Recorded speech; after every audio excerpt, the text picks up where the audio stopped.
All right, everyone, let's cut through the noise and get straight to what's actually happening with Social Security right now.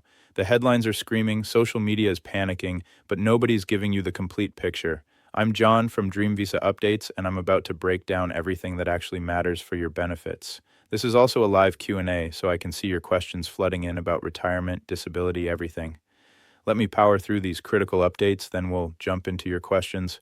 First major change, and this is huge. For the first time since 1935, Social Security is going digital. They've been talking about this forever, and it's finally here. I think it's a smart move, but there are some serious things you need to watch out for. Here's what most people don't realize. You don't actually need that physical Social Security card for most situations. If you know your number, you're fine for applications and paperwork. The only time you really need the actual card is starting a new job. Back when I was running one of the busiest Social Security offices in the country, I'd see people in their 70s and 80s waiting in line just for a replacement card. I'd ask why they needed it. They lost it. Were they getting a job? No. Well then, you don't need it. But now it's going digital. Here's how it works. You need a My Social Security account. Starting this summer, you can get your digital ID and digital Social Security number through that account. No more carrying it in your wallet. And you know what was always insane? Social Security would tell you don't carry your number in your wallet because someone could steal your identity with your number, license, and birth date. But then if you had Medicare, your Medicare card had your Social Security number printed right on it. How ridiculous was that? They've fixed that now. New Medicare cards have completely different numbers. So the digital card solves another problem. But here's the catch.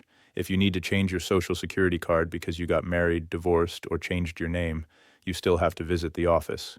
You always need original documentation like marriage certificates or divorce decrees to prove name changes. Now, for most states, if you just want a paper card, you can go online to ssa.gov, enter your state ID, and Social Security contacts your state system to confirm your identity and sends out a card. It's going to be interesting with employers. They always wanted to see your physical card. Hopefully now, you just pull up your My Social Security account on your phone and show them your digital ID. But there's always going to be fraud. Someone's going to create a fake app that looks like you're logging into Social Security, and people working illegally will use it, which is actually interesting because it's good for the system when people work illegally. They pay into Social Security, they pay income tax, but they'll never get that money back because they're not here legally. About $37 billion goes into Social Security every year from people working illegally. Now, another critical update.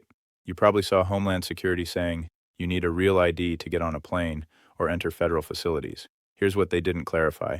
That does not apply to Social Security offices. Only about half of Americans got a real ID, that little star on your license. You do not need a real ID to visit your Social Security office.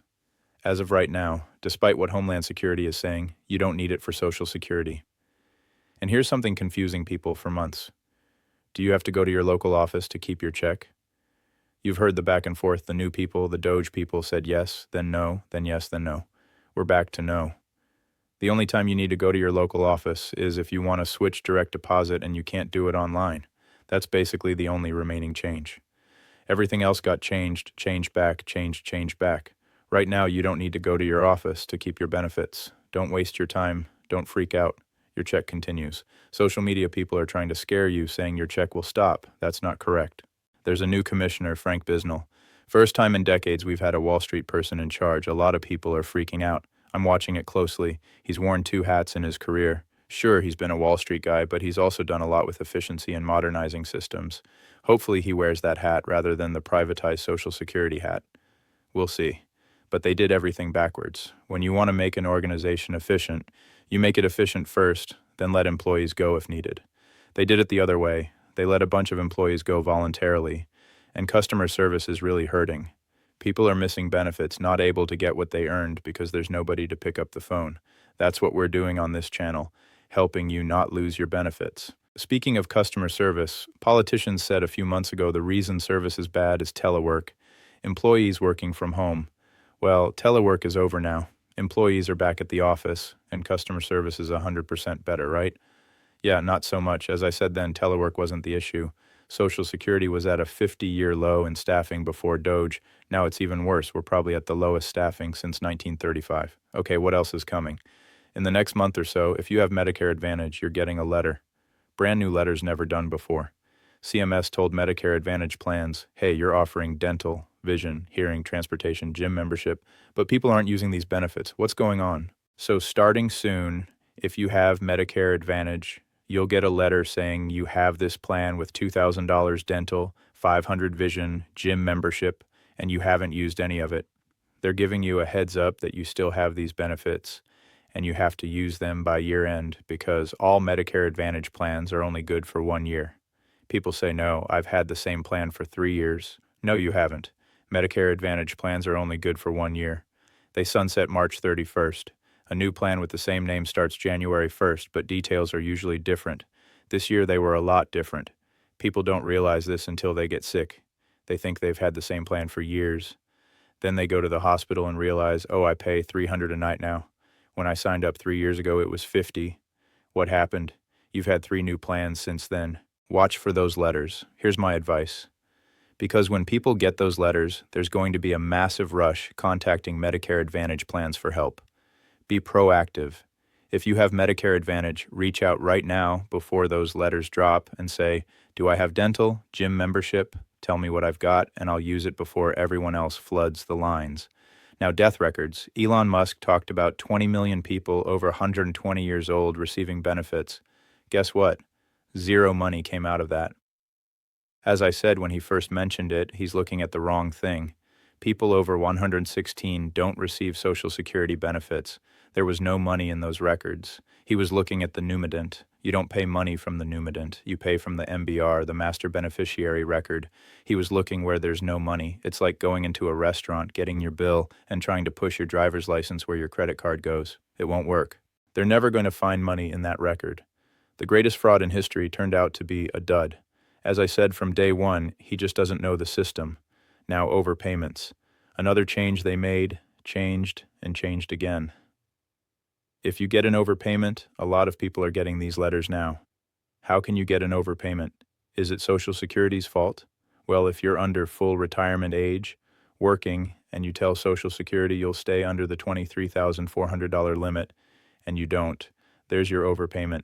If you're on disability, use your 9 months trial work period, and don't call Social Security to tell them you're working over substantial gainful activity. There's your overpayment. And sometimes Social Security makes mistakes. Before Doge, if you got an overpayment, Social Security would automatically withhold 10% until you made other arrangements. That changed to 100%. They'd withhold your entire check. A few weeks later, changed to 50%. So if you get an overpayment now, they withhold 50% of your check. If your $2,000 check suddenly becomes $1,000, you know you've got an overpayment and need to contact Social Security immediately. All right, let's hit your questions. Kimber asks, I'm on disability. Always had federal employee health benefits. I'm being charged a penalty on Medicare Part B, $269 a month. How do I remove it? That doesn't sound like a penalty at $269 a month. That's an RMAA income-related monthly adjustment amount. You could be charged extra for Part B for 2 reasons. 1, you didn't sign up when you were supposed to, and you're being charged 10% for every 12 months you didn't have Part B. If you didn't sign up when you should have, you get a penalty, and there's nothing you can do. Medicare is insurance. If everyone delayed signing up until sick, it's like car insurance. If people said, I'll sign up the day I have an accident, insurance companies would go out of business. So they require you to sign up at 65. You might think you don't need it, but that pays for people who actually need it then. Typical insurance. But remember, you don't have to sign up if you're currently working, have health insurance from current work, yours or your spouse's, and your employer has 20 or more employees. Either you got the penalty or you're paying extra because of IRMA, because your earnings 2 years ago were over $106,000 if single or $212,000 if married. But if you've stopped working, you can file an SSA-44 form. It's called a life-changing event, and you can get that changed. But if you're still working and making that money, unfortunately, you'll pay that extra premium. Ramona asks, contacted main office to restart disability or retirement, called back, no record, phone appointment April 27th, no call, called Monday at local office, waiting 45 days. You need to contact your politician, your federal senator or congressperson and say, how come you're making customer service at our local Social Security office terrible? All politics are local. Reach out and say this is completely unsatisfactory. What are you doing to improve customer service? Tell them exactly what happened, and hopefully they'll call within 24 or 48 hours. You're protected if you contacted them in February. If it's on your phone, or you can download your bill showing you called the 800 number and were on hold for hours, use that as protective filing. That means you called in February and they didn't pick up. You're protected. If you wanted benefits to start in February, you can start them based on that protective filing. Keep calling. Contact your senator and they'll turn it into a congressional inquiry. It'll go to Baltimore headquarters, then trickle to your local district office, and someone will call. They'll take your claim, retirement, disability, whatever, and you tell them you called February 6th, and here's your proof. Someone asks, husband is 61, just approved for disability, entering 5-month waiting period. I'm 65, lacking enough credits. Can I turn on spouse benefits during his waiting period? He has to be receiving benefits. Technically, start the process now. Reach out to Social Security, because as long as he's receiving benefits, disability, or retirement, then you could receive benefits. He's 61, might turn 62 during that 5-month period. Contact Social Security immediately and get the process started. It doesn't matter, and people are missing this and losing money. It doesn't matter whether you're insured. Even if you've never paid into Social Security, no problem. If you're married to someone entitled who earned their 10 years or 40 quarters, you can receive those benefits. Start the process immediately. If I receive a lump sum from my pension, does it affect my disability? No, it doesn't affect it at all. The only time a lump sum affects Social Security is if it's not actually Social Security, it's SSI, Supplemental Security Income.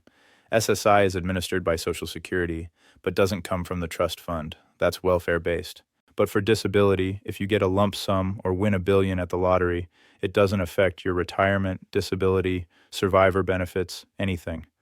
Someone says, please run for office. This country needs your expertise in this chaos. I don't think I'd make a good politician. But thanks for the kind words and for helping with questions. EXR, my last resort. An EXR is expedited reinstatement. If someone has disability and benefits stop because of work, within 5 years, if they can't work anymore, they can do expedited reinstatement to restart disability. But number 1, benefits must have stopped because of work. And number 2, it has to be the same disability. You can't do it for a new disability. But it's not necessarily a last resort. You do the EXR, and if they deny you, you have regular appeal rights, requests for reconsideration, and all the rest. Gina asks, if I have different insurance, do I have to sign up for Medicare? If you're approaching 65 or starting Medicare based on being on disability for 2 years, if you have health insurance from current work, or your spouse's current work, I always say current, not a retirement plan or COBRA or Affordable Care Act. It has to be through current work, current employment. And as long as your employer has 20 or more employees, you don't have to sign up for Medicare. You don't have to contact Social Security to tell them you don't want it unless you're currently receiving benefits. If you're receiving benefits, they'll sign you up automatically. At that time, if you have health insurance from current work, creditable insurance through current work, you can refuse Part B. You can't refuse Part A if receiving benefits, but you can refuse Part B. Someone says, I want to move back to Cambodia to live. I'm 62 on disability. I'm afraid to go because of this unstable environment. Should I go? It's completely your decision. But if you're a U.S. citizen, you can live anywhere except North Korea or Cuba. Cambodia is fine. If you're not a citizen, if you have a green card, check my channel description. There's a tool that takes you to the Social Security website. It'll ask questions and tell you whether you can receive benefits outside the U.S. as a green card holder. If you're a U.S. citizen, you can live anywhere you want. But if moving overseas, particularly on disability, make sure Social Security has your address. Use a virtual post office or a friend's address for mailing. That way you get your mail. In case you get a CDR, continuing disability review, you get that information or they'll stop your benefits. Tammy says, my disability was approved. They're not giving me back pay because I was on disability then workers' comp. Wondering if they're also taking my personal injury settlement. They don't take personal injury settlement. Medicare might, and I'll talk about that in a second. But yeah, workers' comp, basically what they do is Congress decided people shouldn't make more money on disability than when actually working. So if you get workers' comp or public disability, like state or federal or public disability workers' comp type thing, that offsets what you receive from disability. Congress said, hey, if someone was receiving $3,000 when working and then becomes disabled and receives $3,000 from Social Security and another $1,000 from workers' comp, they're making more being disabled than when working. That's why one offsets the other. But personal injury settlement has no effect on Social Security disability at all. It might, and this is across the board, if you have any health insurance and get into an accident and need immediate surgery, let's say you go to the hospital, get $100,000 surgery. And it wasn't your fault. You sue the person who ran into you, and that company pays you $1 million. Out of that $1 million, $100,000 was to pay medical treatment, but your insurance company already paid that $100,000. So that insurance company's coming after you for that $100,000. They'll say you don't get to pocket that. That money was for us. That's any health insurance company, including Medicare. So if you got any money for medical expenses, they might come after that. Someone asks, if you win big at a casino, they ask for your Social Security card. Yes, that's a fact, but that's for taxes. Has nothing to do with Social Security, just for taxes. Someone says, I don't like digital anything. Talk about identity theft. They can already steal it now. Now everyone will be online unprotected. It doesn't look like they're making it mandatory. One thing they're talking about is making direct deposit mandatory. Some people, a very small percentage, still get checks in the mail, and they said they might not do that anymore. I remember working back in 1982 when they were switching from checks or cash to direct deposit. If you didn't sign up, if you didn't voluntarily switch from a check, they said you need to sign up for direct deposit, and it's 100% voluntary. But if you don't volunteer, you'll have consequences. Someone says, retired at 63, no benefits of my own. Husband of 42 years will file at age 68 or 69. Do I file on my record of nothing first? Best for me to file now as he files? Yeah, that's called a split strategy, where you get your benefits now, and when he starts his benefits later, you file for spouse benefits on his record. If you file for benefits and you're at full retirement age, you'll receive 50% of his benefit amount. Your benefit amount, your full benefit amount, offsets that. Someone asks, please give me the scoop about SSI. I don't know how to set up my account online. SSI is Supplemental Security Income. That's the welfare-based program. My SSA, you can go to ssa.gov, and I recommend everybody set up a My Social Security account online, because they're moving a lot of stuff to online, which is good as long as they keep security in it, but they're not mandating it. This is another thing social media people are freaking people out about. They're saying if you don't do this, you won't get your check anymore, which is 100% incorrect. If you don't set up a My Social Security account, then you can't do stuff online. That's it. If you don't want to set one up, more power to you. Doesn't matter. You just call the 800 number or visit your local office. But there are social media people saying if you don't do this, your check will stop. No, no, no. If you want to set up a My Social Security account, do it. If you don't. Total control. Someone says, I had my Social Security card laminated and a job wouldn't accept it. I had to go to the office to get a new one. Yes, do not laminate your Social Security card. Yeah, some people used to come in with a metal card and say, this is my official card and I've had it for 40, 50, 60 years. No, that was just some company back then that produced a metal card. That wasn't Social Security. The Social Security card has always been that flimsy paper thing. I'm 56. At what age can I retire? Is it 67? Is it best to wait for full benefits or retire sooner? You can start retirement benefits at 62. For survivor benefits, people miss this and wait 2 more years, and they shouldn't. Depends on the situation. You can start survivor benefits at 60. Disability benefits you can start anytime. But for retirement, 62 years old. But if you start at 62, that's the full reduction. You're reduced by 30%. Every month you wait, you don't have to wait an entire year or your birthday. Every month you wait to start receiving retirement, survivor, or spouse benefits, your benefits go up a little bit. 62 is the earliest you can retire. For you, your full retirement age is 67 years old. You can also wait till your 70th birthday to get delayed retirement credits. I get widow Social Security, but if I remarry, will this make a difference? Will I lose it? I got my husband's now. I wasn't allowed to work 25 years now. If you're getting widow surviving spouse benefits, you can remarry after age 60. If you marry before then, you will lose your surviving spouse benefits. Medicare Advantage almost didn't want you to know about all your benefits. Yeah, they didn't really do a great job when your Medicare insurance agent told you about it. That's how they sell you on those Advantage plans. It's got all the bells and whistles, which you shouldn't focus on. When you look for Medicare Advantage, you should, number 1, check to make sure your providers are covered, your prescriptions are covered, and then the price, the 3 Ps. How much for a hospital? How much to see a specialist? MRI, co-insurance, co-pays, all that. Then you look for bells and whistles, gym membership, grocery cards, whatever. But Medicare insurance agents, at least the unscrupulous ones, they just sell you on bells and whistles and forget the rest. 62 original or Advantage Medicare plans. There's no right answer for everybody. 50% of people get Medicare Advantage. Usually it's a budget issue or they don't know there's an alternative. That's the issue I'm trying to fix. There is an alternative called Medicare Supplement Plan, N and G. But the problem is Medicare supplement plans have a cost. There's a monthly premium.